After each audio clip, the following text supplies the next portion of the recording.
Olá! Hoje vamos mergulhar numa questão com mais de 1600 anos, mas que, olha, continua tão atual e profunda como sempre. Vem de um dos maiores pensadores da história, Santo Agostinho. E é sobre algo que a gente usa a todo momento, mas que se pararmos para pensar, é quase impossível de definir. O que afinal é o tempo? E tudo começa com esta pergunta, que à primeira vista parece até meio ingênua, né? O que é que Deus estava a fazer antes de criar o mundo? Mas foi exatamente essa questão que lançou Agostinho numa das investigações mais fascinantes sobre a natureza da realidade. É o nosso ponto de partida para tudo o que vamos ver hoje. A primeira coisa que Agostinho faz, e isso é genial, não é tentar responder à pergunta, é desmontá-la. Ele mostra que a própria pergunta parte de um pressuposto que todos nós temos, mas que está fundamentalmente errado. E aqui está a primeira grande sacada. Para Agostinho, o tempo não é um palco vazio que sempre existiu. Não, o tempo foi criado junto com o universo.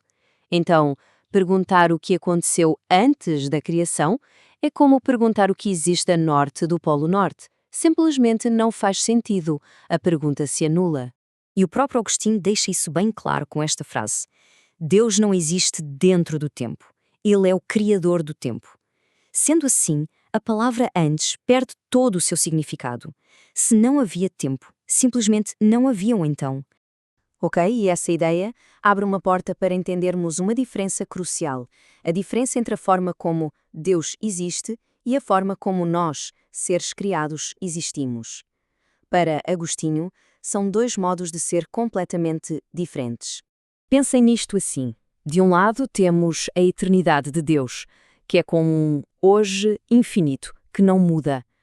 Tudo existe para Ele ao mesmo tempo, sem passado e sem futuro.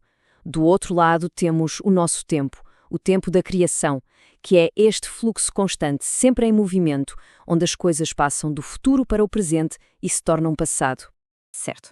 Então, se o tempo não é este contentor eterno, onde as coisas acontecem, Agostinho se vê forçado a fazer uma pergunta ainda mais difícil. Se o tempo é uma criação, o que é ele exatamente? O que é essa coisa que chamamos de tempo? E esta citação famosa é brilhante porque captura perfeitamente um sentimento que todos nós conhecemos, não é? A gente sabe o que é o tempo no nosso dia-a-dia, nós o usamos, o medimos, mas no momento em que alguém nos pede para explicar, as palavras fogem, a definição escapa por entre os dedos. E Agostinho vai mais fundo no problema. Ele pensa, como é que podemos medir o tempo? O passado, bem, ele já não existe. Como se mede algo que não existe? E o futuro? Pior ainda, ele nem existe ainda. E o presente? O presente é só este instante que passa, num piscar de olhos. Não tem duração nenhuma para ser medida. Então, como é que a gente pode falar em uma hora longa ou um minuto curto se as partes do tempo parecem não ter existência real? E é aqui, diante deste paradoxo, que Agostinho chega à sua conclusão revolucionária, uma virada de mestre. Ele propõe que o tempo não está lá fora, no movimento dos planetas ou no universo. O tempo está aqui dentro, na nossa própria mente, na alma. Ele usa este termo em latim, distentio animi. Parece complicado, mas a ideia é poderosa. Significa uma distensão ou um alongamento da alma. Para ele, o tempo não é uma realidade física que se mede, mas sim uma experiência psicológica.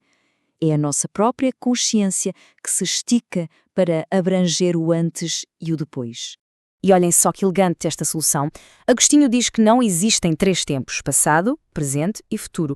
Existem, na verdade, três presentes.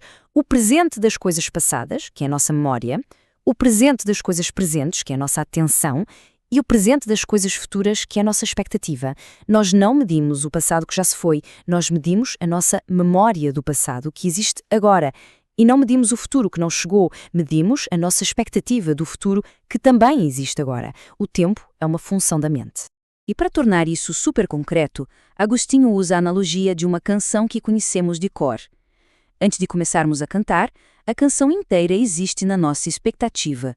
Enquanto cantamos, cada sílaba passa pela nossa atenção, que é o presente. E à medida que cantamos, as sílabas que já passaram vão se acumulando na nossa memória. A memória cresce e a expectativa diminui, e é esse movimento dentro da nossa mente que cria a sensação de duração. Mas, atenção, isto não é só uma teoria filosófica abstrata para Agostinho. Essa ideia de distensão tem um significado pessoal e espiritual muito profundo que se conecta diretamente com a experiência de ser humano. Essa distensão, esse alongamento da alma é o nosso estado natural. Vivemos fragmentados, constantemente puxados entre as memórias do que já aconteceu e as ansiedades sobre o que ainda vai acontecer. Raramente conseguimos simplesmente estar no agora. E é aqui que entendemos o propósito de toda essa discussão no livro das Confissões. A análise do tempo é, na verdade, parte de uma busca espiritual. O objetivo é superar essa fragmentação, recolher a alma que está espalhada entre o passado e o futuro e focá-la no único ponto de existência que realmente temos, o presente. É uma forma de espelhar na nossa pequenez o agora eterno e unificado de Deus. E assim, terminamos com esta pergunta que resume toda a reflexão de Agostinho e nos convida a pensar: se a nossa experiência do tempo é moldada pela nossa memória e pela nossa expectativa, como é que isso define a forma como vivemos? E como podemos aprender a habitar o presente de uma forma mais inteira, mais plena? É uma questão que, mesmo depois de 1600 anos, continua incrivelmente poderosa.